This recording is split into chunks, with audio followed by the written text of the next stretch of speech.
आकाशवाणी गोरखपुर से प्रादेशिक समाचार।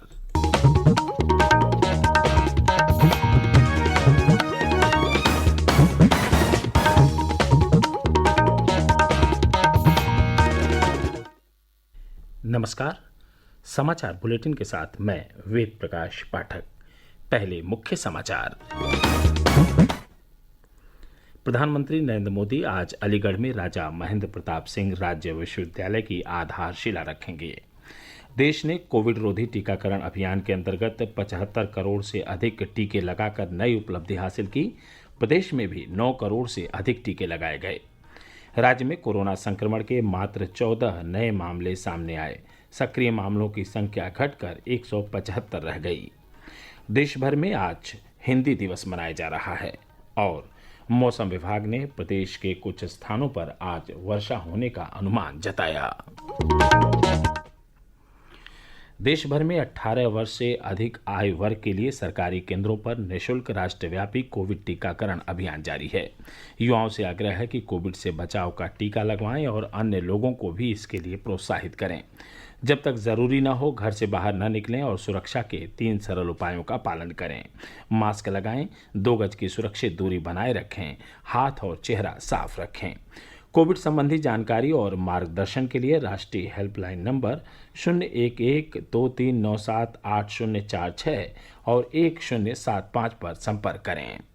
और अब समाचार विस्तार से। प्रधानमंत्री नरेंद्र मोदी आज अलीगढ़ के दौरे पर आएंगे। प्रधानमंत्री यहां राजा महेंद्र प्रताप सिंह राज्य विश्वविद्यालय की आधारशिला रखेंगे। विश्वविद्यालय की स्थापना राज्य सरकार द्वारा महान स्वतंत्रता सेनानी, शिक्षाविद और समाज सुधारक राजा महेंद्र प्रताप सिंह की स्मृति और सम्मान में की जा रही है। प्रधानमंत्री उत्तर प्रदेश रक्षा औद्योगिक गलियारे के अलीगढ़ नोड और राजा महेंद्र प्रताप सिंह राज्य विश्वविद्यालय के मॉडल प्रदर्शनी भी देखने जाएंगे। प्रधानमंत्री के आगमन से पूर्व कल मुख्यमंत्री योगी आदित्यनाथ ने अलीगढ़ का दौरा कर कार्यक्रम स्थल का जायजा लिया। अलीगढ़ में सुरक्षा के व्यापक प्रबंध किए गए हैं। इस अवसर पर राज्यपाल आनंदीबेन पटेल और मुख्यमंत्री योगी आदित्यनाथ भी उपस्थित रहेंगे। ब्यौरा हमारे संवाददाता से। महान स्वतंत्रता सेनानी राजा महेंद्र प्रताप सिंह की स्मृति और सम्मान में जिस राज्य विश्वविद्यालय की स्थापना प्रदेश सरकार द्वारा की जा रही है, उसका निर्माण अलीगढ़ की कोल तहसील के गांव लोढ़ा और गांव मुसेपुर करीम जरौली में कुल 92 एकड़ से अधिक क्षेत्रफल में किया जाएगा। इस विश्वविद्यालय में कौशल विकास और अन्य व्यावसायिक पाठ्यक्रम संचालित होंगे और इससे अलीगढ़, हाथरस, कासगंज, एटा और आसपास के क्षेत्रों के लगभग 395 कॉलेज संबद्ध और लाभान्वित होंगे। अलीगढ़ डिफेंस कॉरिडोर परियोजना के लिए कुल 200 एकड़ भूमि का अधिग्रहण किया गया है। प्रारंभ में इस परियोजना में 19 औद्योगिक इकाइयां लगभग 1245 करोड़ रुपए के कुल निवेश परिव्यय के साथ कार्य शुरू करेंगी। प्रधानमंत्री नरेंद्र मोदी द्वारा वर्ष 2018 में उत्तर प्रदेश के लिए रक्षा गलियारे की घोषणा की गई थी। इस रक्षा गलियारे में अलीगढ़, आगरा, कानपुर, लखनऊ, झांसी और चित्रकूट परियोजनाएं शामिल हैं। MS यादव, आकाशवाणी समाचार, अलीगढ़। देश ने कोविड रोधी टीकाकरण अभियान के अंतर्गत 75 करोड़ टीके लगाकर एक और उपलब्धि हासिल की है।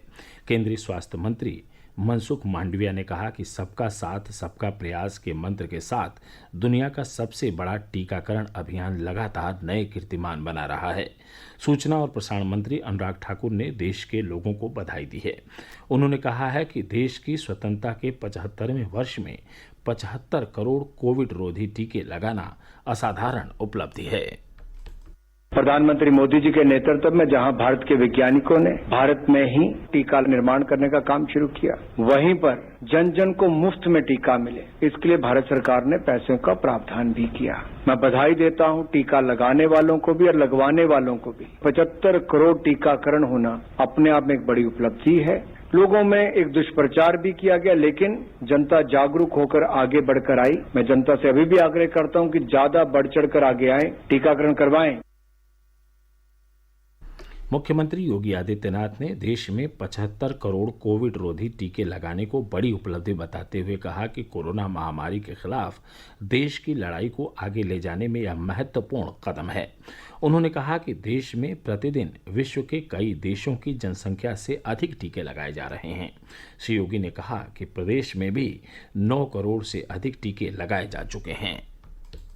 कोरोना महामारी के खिलाफ देश की लड़ाई आदरणीय प्रधानमंत्री जी के नेतृत्व में मजबूती से आगे बढ़ रही है। मैं आभार भी व्यक्त करता हूं, बधाई भी देता हूं और अभिनंदन भी करता हूं आदरणीय प्रधानमंत्री जी का कि आज 75 करोड़ लोगों को वैक्सीन देने में भारत सफल हो चुका है और उन्हीं की प्रेरणा से उत्तर प्रदेश भी लगभग 9 करोड़ लोगों को वैक्सीन देने में सफल हुआ है। ये हमारे लिए एक अवसर है। ये वैक्सीन कोरोना महामारी से सुरक्षा का एक बेहतर कवच है। जिन लोगों ने कोरोना वैक्सीन लिया है उन सभी को मैं हृदय से बधाई देता हूं, शुभकामनाएं देता हूं और विश्वास व्यक्त करता हूं कि अन्य लोगों को भी वैक्सीन लेने के लिए प्रेरित करते हुए कोरोना के खिलाफ देश की इस लड़ाई को मजबूती से आगे बढ़ाने का कार्य करेंगे। ये समाचार आप आकाशवाणी गोरखपुर से सुन रहे हैं। यह समाचार बुलेटिन हमारे YouTube channel AIR news Gorakhpur और ट्विटर हैंडल AIR News_GKP पर भी उपलब्ध है। प्रदेश में एक दिन पूर्व कोरोना संक्रमण के 14 नए मामले सामने आए, जबकि इस दौरान 10 मरीज स्वस्थ हुए। राज्य में कोविड के सक्रिय मामलों की संख्या घटकर 175 रह गई है। प्रदेश में कोरोना से स्वस्थ होने की दर 98.7% है। 33 जिलों में कोरोना संक्रमण का अब एक भी मामला शेष नहीं है। प्रदेश में कोविड नमूनों की जांच का कार्य लगातार जारी है। एक दिन पूर्व 1,80,000 से अधिक नमूनों की जांच की गई। अब तक 7,51,00,000 से अधिक नमूनों की जांच की जा चुकी है। आज़ादी का अमृत महोत्सव के सिलसिले में कल इलाहाबाद उच्च न्यायालय परिसर में कानून की पुस्तकों की प्रदर्शनी शुरू हुई। विधि और न्याय विभाग की अपर सचिव रीता वशिष्ठ ने कहा कि प्रदर्शनी का उद्देश्य देश के प्रत्येक नागरिक को हिंदी भाषा में कानून की पुस्तकें उपलब्ध कराना है। सूचना और प्रसारण मंत्रालय के क्षेत्रीय लोक संपर्क ब्यूरो आजमगढ़ की ओर से मऊ जिले में आज़ादी का अमृत महोत्सव और पोषण माह के संबंध में विभिन्न कार्यक्रमों का आयोजन किया जा रहा है। क्षेत्रीय प्रचार अधिकारी तारिक अजीज ने बताया कि आज़ादी का अमृत महोत्सव के अंतर्गत विद्यार्थियों के बीच एक प्रश्नोत्तरी प्रतियोगिता का आयोजन किया गया, जिसमें 30 विजेताओं को पुरस्कृत किया गया। इस दौरान लोगों में प्रचार सामग्री भी वितरित की गई। आज हिंदी दिवस है। हिंदी भाषा के प्रचार प्रसार को बढ़ावा देने के लिए यह दिवस दुनिया भर में मनाया जाता है। वर्ष 1949 में आज ही के दिन संविधान सभा ने हिंदी को राजभाषा के रूप में स्वीकार किया था। हिंदी विश्व में सबसे अधिक बोली जाने वाली भाषाओं में एक है और 52 करोड़ से अधिक लोगों की पहली भाषा है। संविधान की 8वीं अनुसूची में शामिल 22 भाषाओं में से हिंदी सबसे अधिक बोली जाने वाली भाषा है। पहली बार 1875 में बंगाल के विद्वान केशव चंद्र सेन ने हिंदी को राजभाषा बनाने का विचार दिया था। संविधान सभा में हिंदी को राजभाषा बनाने का प्रस्ताव 12 सितंबर 1949 को प्रस्तुत किया गया था। हिंदी को राजभाषा बनाए जाने को लेकर संविधान सभा में कोई विरोध नहीं था। इसकी वजह से सिर्फ 2.5 दिन की बहस के बाद हिंदी को राजभाषा के तौर पर स्वीकार कर लिया गया।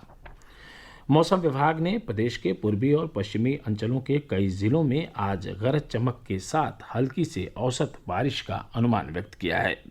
इस बीच पिछले 24 घंटों के दौरान औरैया, बलिया, कौशाम्बी, हमीरपुर, बदायूं सहित कई जिलों में वर्षा होने के समाचार हैं।